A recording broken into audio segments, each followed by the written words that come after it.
Welcome back to another edition of History in Your Own Backyard. I'm Satoli. Today I'm on the west side of Indianapolis where we're checking out this railroad bridge. Stay tuned and we'll check it out.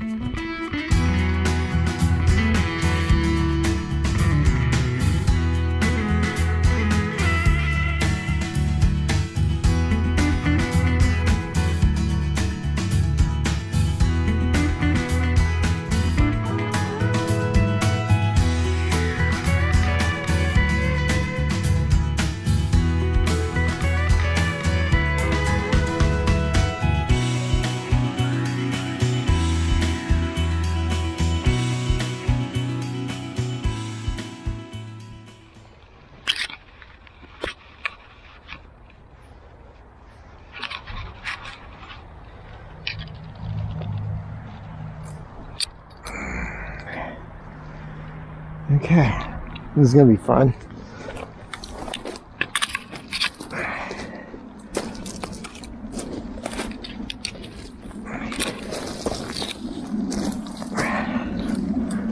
So I'm 64. Why am I still doing this shit?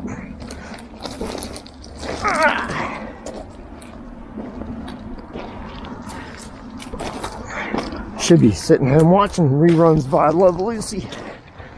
All right, we got it.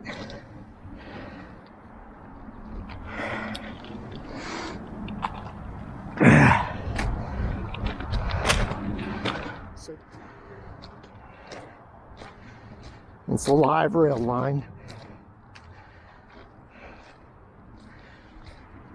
So I won't get too close to it.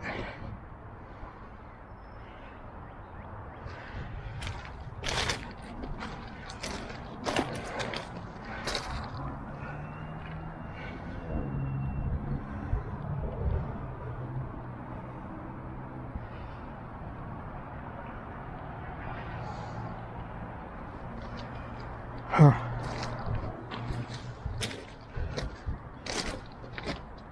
I can see another bridge way down there.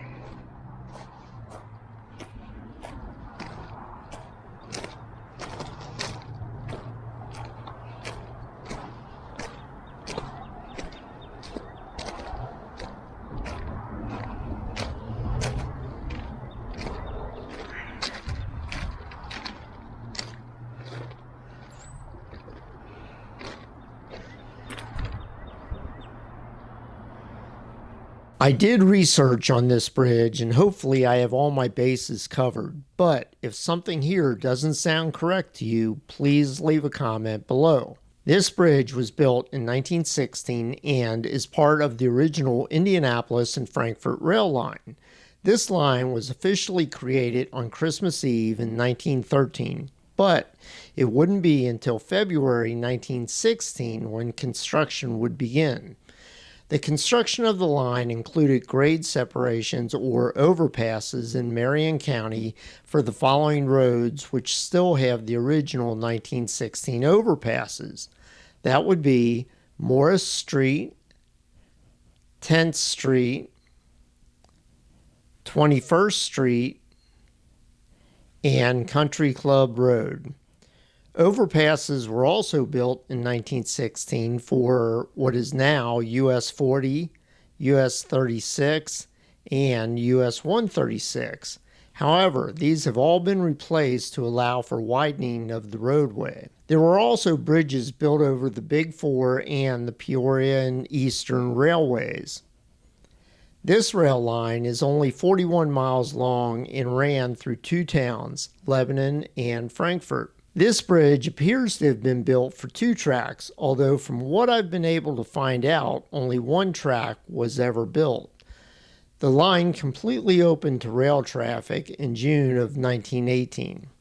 Today the line is owned by CSX and is active, although on both of my visits to the bridge in March 2022 and March 2026, I never did have an opportunity to see a train crossing the bridge.